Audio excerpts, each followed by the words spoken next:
Hello, everybody, and welcome to Comics Illustrated. I am your host, Randy Siplon, and I've been following this saga concerning J. Scott Campbell on Twitter over the past couple days, and it's gotten kind of out of control, and a lot of people are chiming in and giving their 2 cents, and it's just pretty crazy. So there's a person on Tumblr who decided to go ahead and do an art fix on a cover from Amazing Spider-Man that J. Scott Campbell did a while back, like I think it was 2007, 2008, something like that.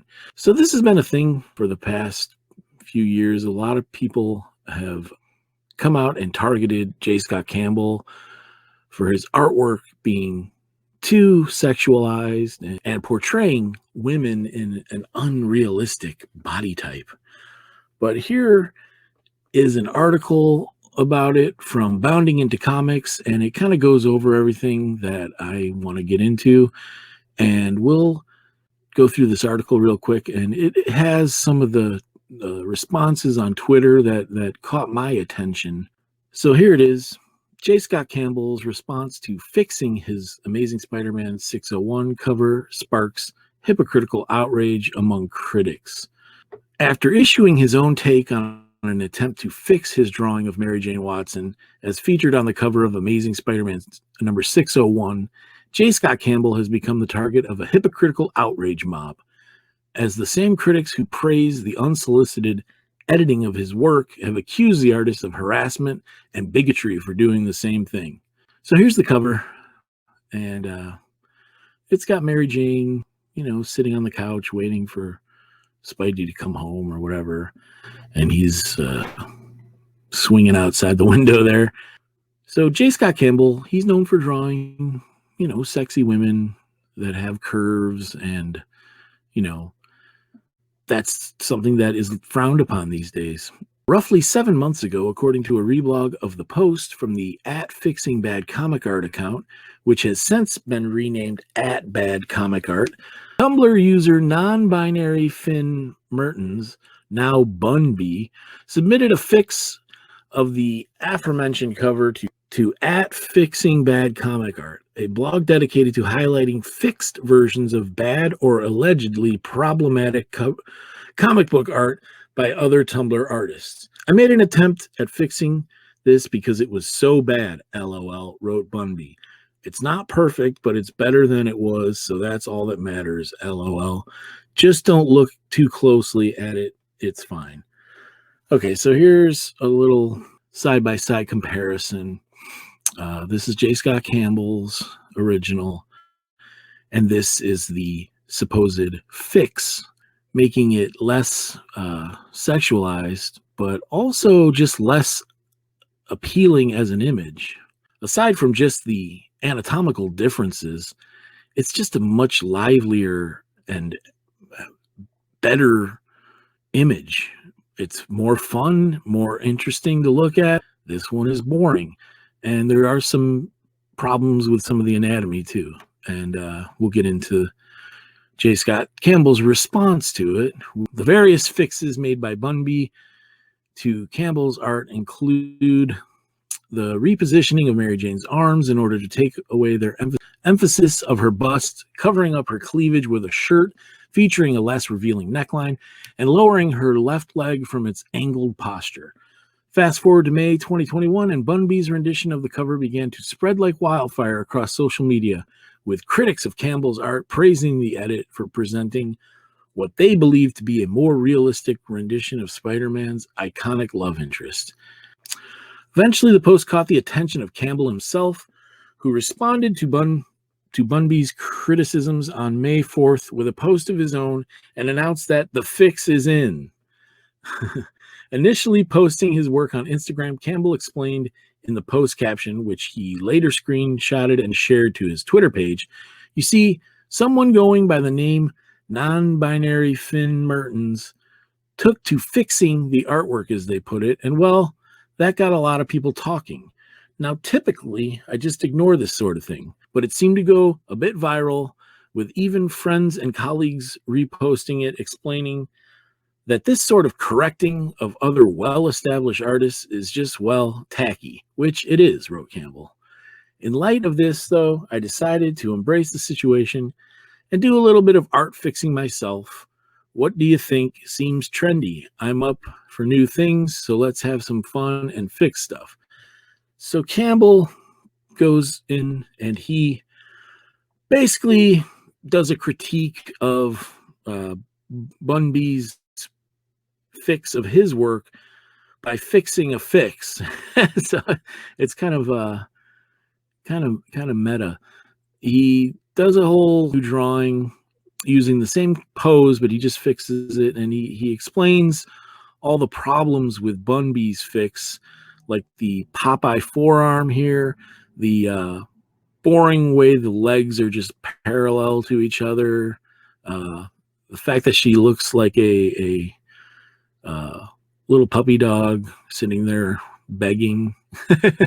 Also, they changed the neckline on the shirt and got rid of the cleavage and stuff, but they kind of made it. Here is J. Scott Campbell's redrawing of the fix. He still managed to accentuate the breasts a little bit, has the knees at like a different angle so it looks more visually interesting, and it's a great drawing.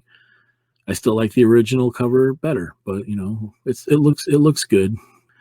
But of course, shortly after publishing this post to his various social media accounts, Campbell found himself facing a wave of ironic and outright hypocritical backlash, as critics who supported Bun B's critiquing and editing of his work began to claim that such behavior was unacceptable when coming from Campbell himself. So here's some Twitter responses. "Damn, bro, there really is nothing cooler than a professional in their late 40s shaming someone in their teens, just trying to make your hypersexualized art into a view that doesn't make women uncomfortable. You're definitely not just sexist or hypersexualizing." Okay. It gets worse. Here's another one. "The original critique by NB is of the male gaze present in your first illustration. I don't think anyone can question your technical competence. What's being discussed are the political implications of your stylistic choices. This isn't a dunk, it's missing the point." So he's basically saying that Campbell's missing the entire point by, coming back and making a response to it in the way that he did. Which I have my own mixed feelings about this, actually. Part of me thinks that maybe J. Scott Campbell should have just not responded to it. And I think, social media creates this connection between fans and creators that sometimes just isn't beneficial to anyone. I don't think there was any way for Campbell to come away with a total win off of this, even though I think, in my opinion, he didn't even need to do anything. He already won, because these attacks are totally off base and completely ridiculous, and it's kind of frustrating and angering to some extent as an artist. I mean, I'm not a big name artist or creator, but if somebody did that to me, I would be pissed, and I don't blame him. This is so sad coming from you, bro. It's just a small Tumblr account and your official art is not above criticism in a professional setting. Okay, yeah, sure, you can do what you want. I don't know about a professional setting, but on social media, you're allowed to criticize whatever you want, but expect some backlash if someone gets angered by the way you criticize them. It's totally legitimate. They added, "There is no such thing as fixing art, but there is room for improvements, especially when you draw female characters propped like sexual items rather than a character with actual depth. Okay, that's totally subjective. Honestly, I'm about to fix this new version too, if only to piss him off. This just in. Local white cishet man has never learned what misogyny is, thinks dunking on teenagers is cool, and putting their name in public for his fans to openly harass them is a professional thing to do. First of all, I don't think J. Scott Campbell is going to know whether someone's a teenager or how the person is going by an anonymous screen name. I'm sure J. Scott Campbell didn't research who they were to find out how old the person was. I mean, it's completely ridiculous to criticize them for that. One user was so pressed over Campbell's response that not only did he go on a multi-tweet tirade against his work, but also admitted that his belief that the cover was problematic led him to cut two friends out of his life. What the fuck? Misogyny in comic book art is very much an issue. I mean, people keep saying that, but the rest stuff cotton into their ears or take things out of context to justify a defensive response. Maddening, wrote at KevNorm81. It's a shame to lose people over this topic. I had to cut off two guys over this just today and yesterday. At KevNorm81 appears to have taken the loss of two members from his social circle due solely to his self-admitted inability to agree to disagree on social justice issues in stride, as he concluded his thread by declaring that nobody said being a lefty male feminist would be easy. Hashtag feminism, hashtag feminist, hashtag male feminist, hashtag social justice, hashtag SJW, hashtag J. Scott Campbell, hashtag hypersexualization, hashtag do better, hashtag isolated, hashtag alone. I wish I could do agree to disagree, but it's hard with social justice issues. The arguing is exhausting. The derision is exhausting, but these conversations need to occur. Ultimately, despite the numerous criticisms leveled his way, Campbell clarified that he didn't create the posts for me, but rather to use a very public and viral meme as a teachable moment for some of the youth out there that no one appreciates this.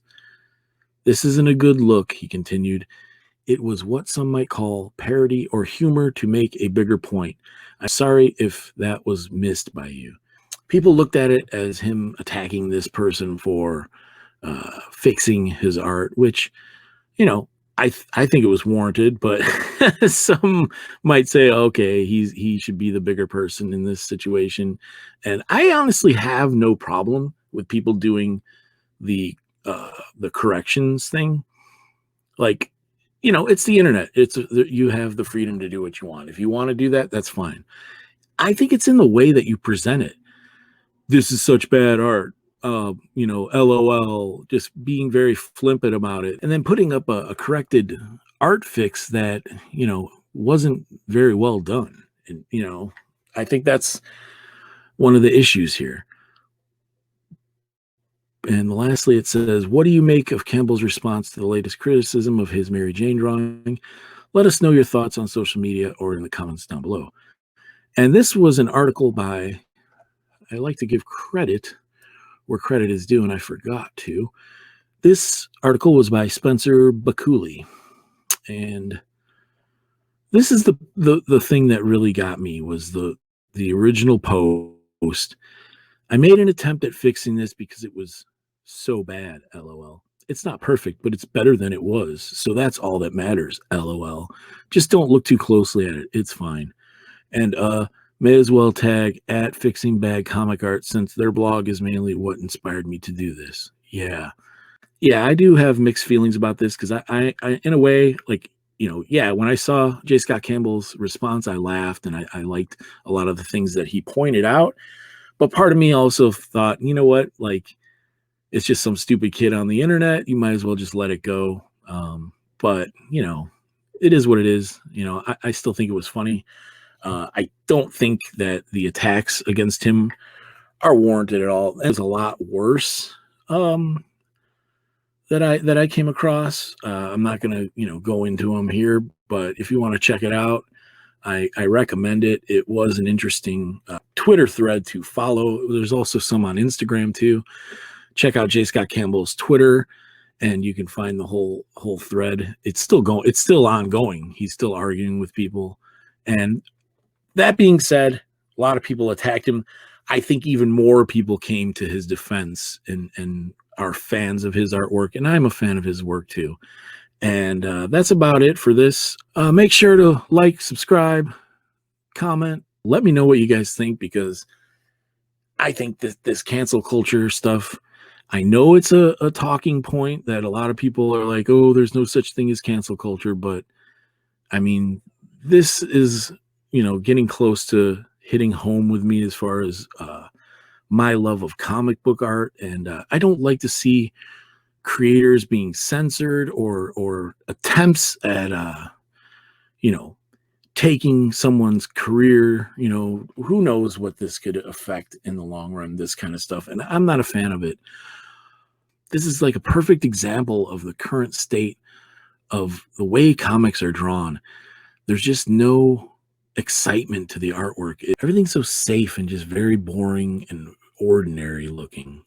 And I don't know. I hope that this doesn't affect the way that J. Scott Campbell and artists like him continue to work in the future.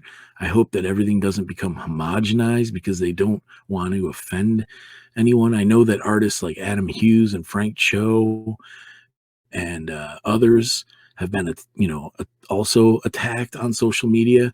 And I hope that those attacks don't weigh heavily on their conscience and make them kind of change the way they work. That's my biggest fear. And going forward, I really just hope that people stick to what they do.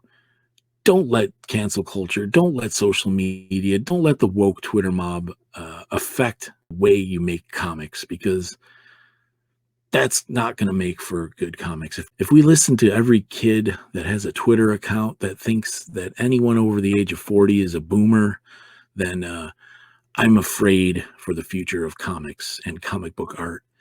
All right, thanks for watching, guys. We'll catch you later. Have a great day, and goodbye.